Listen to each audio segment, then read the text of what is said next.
Efforts को design करती है according to the age of the people, according to the gender, यानी male female को सामने रखते हुए अपनी प्रोडक्ट्स को डिजाइन करती है।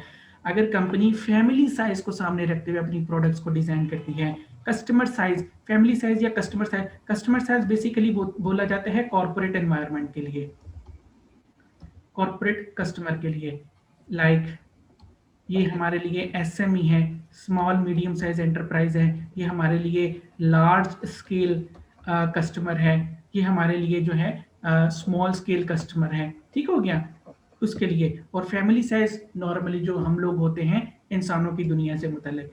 अगर कस्टमर कंपनी जो है अपनी प्रोडक्ट को इनकम को सामने रखते हुए, टारगेट कस्टमर की इनकम को सामने रखते हुए डिजाइन करती है, बनाती है, फिर उनको मार्केट करती है, कस्टमर की लाइफ साइकिल को सामने रखते हुए बनाती है, कस्टमर की एजुकेशन और ऑक्यूपेशन को सामने रखते हुए बनाती है, रिलीजन, रेस, नेशनैलिटी को सामने रखते हुए कंपनी जो है अपनी प्रोडक्ट्स को बनाती है। This will be termed as the demographic segmentation. Example ले लेते हैं। अच्छा, यहाँ पे आपको अगर लाहौर में रहते हैं तो आपको ये हाइपर स्टार चले जाओ जिसे आप कारिफर कहते हैं, वहां पे आपको कनेक्ट बसेस खड़ी नजर आती हैं। कनेक्ट बसेस जो कि तकरीबन 3500 पर विजिट चार्ज करती हैं फ्रॉम लाहौर टू इस्लामाबाद, या इस्लामाबाद से लाहौर के लिए 3500 रुपये पर विजिट चार्ज करती हैं। तो इन्होंने किस सेगमेंट को टारगेट किया?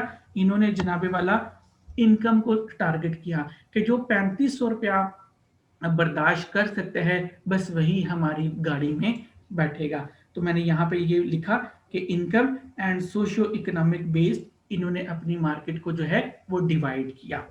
अच्छा, रोल्स रॉयस को देख लीजिए। क्या रोल्स रॉयस हर इलीट क्लास में बंदा रहने वाला बंदा अफोर्ड कर सकता है? कितनी बिजनेस क्लास फैमिलीज पाकिस्तान में रहती हैं लेकिन उन्होंने कभी रोल्स रॉयस को वैसे ही नहीं देखा होता है अपने सामने। तो बहुत इलीट क्लास में भी जो अपर क्लास होती है उन लोगों के लिए अपनी ये टारगेट करते हैं। इन्होंने गाड़ी बनाई है जो कि जो इलीट क्लास में सबसे ऊपर लोग होते हैं बस वही रोल्स रॉयस जो है वो खरीद सकते हैं। तो हम ये कह सकते हैं कि रोल्स रॉयस ने अपनी प्रोडक्ट को बनाया according to the income of its target customers. ठीक हो गया। फिर हमें बैंक में जो क्रेडिट कार्ड्स हैं वो 3 तरह के नजर आते हैं। फॉर एग्जांपल हमें नजर आता है भाईजान यहाँ पे वीजा कार्ड है, ये वीजा है, सिंपल वीजा कार्ड नजर आता है। फिर इसके अलावा गोल्डन कार्ड नजर आता है, प्लेटिनम कार्ड नजर आता है। तो ये क्या कर रहे हैं? बेसिकली वो अपनी तमाम मार्केट को जो है, टारगेट मार्केट को जो है वो according to the income of target customer जो है वो डिवाइड कर रहे हैं। और जब इनकम आप हर इनकम ग्रुप के लिए फिर अलग अलग इन्होंने बेनिफिट्स रखे हैं। प्लैटिनम कार्ड रखने वाले की लिमिट अलग है, यानी उसकी marketing mix strategy according to that income group होगी।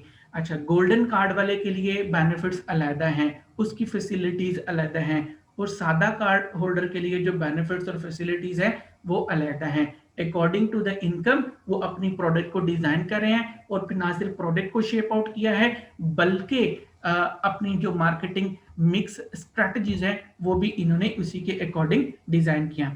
जेंडर बेस्ड प्रोडक्ट में हमें निविया की ये नजर आती है कि बॉडी लोशन है जो कि मेन के लिए अलहदा है, फीमेल्स के लिए अलहदा है। इसी तरह सनसिल्क हमें जेंडर बेस्ड प्रोडक्ट नजर आती है। सनसिल्क का एक न्यू वेरिएंट जिसमें सनसिल्क जो है हिजाब पहनने वाली खवातीन के लिए एक नया वेरिएंट निकालता है। तो उसने मेल्स और फीमेल्स को एक तो अलहदा कर दिया और फीमेल्स में भी उसने कैटेगराइज कर दिया कि हिजाब पहनने वाली लड़कियां ये वाला शैम्पू यूज करें, हिजाब ना पहनने वाली लड़कियां जो हैं वो ये वाला जो है वो शैम्पू इस्तेमाल करें। इसी तरह हमें कनौर में 2-3 वेरिएंट्स नजर आते हैं according to the size of family. Small एक जिसमें एक पैकेट नजर आता है और फिर उसके अलावा हमें बचत पैक नजर आता है जो कि बड़ी फैमिली के लिए होता है कि जिसमें 3-4 मेंबर्स हैं और बड़ी 3-4 पैकेट इकट्ठा करने का मतलब यह है कि आपकी फैमिली बड़ी है। तो इसने फैमिली साइज को सामने रखते हुए अपनी प्रोडक्ट को जो है वो बना दिया। इसी तरह टेक्सास इंस्ट्रूमेंट्स हैं, इन्होंने अपना कैलकुलेटर बनाया इस चीज को सामने रखते हुए कि सिर्फ स्पेसिफिक एजुकेशन रखने वाले लोग ही इस कैलकुलेटर को इस्तेमाल करेंगे। इस कैलकुलेटर को जो ज्यादातर इस्तेमाल करते हैं वो CFAs यूज करते हैं, या जिन लोगों ने FRMA क्वालिफिकेशन है, फाइनेंशियल रिस्क मैनेजमेंट, या फिर यूं कह लीजिए कि जिनका ताल्लुक फाइनेंस के तालीम के साथ होता है, उन लोगों के लिए टेक्सास इंस्ट्रूमेंट ने BA2+ कैलकुलेटर जो है वो बनाने की कोशिश की। ठीक होगा जी? हाँ, मुझे यहाँ तक बताइए, एवरीथिंग इज क्लियर?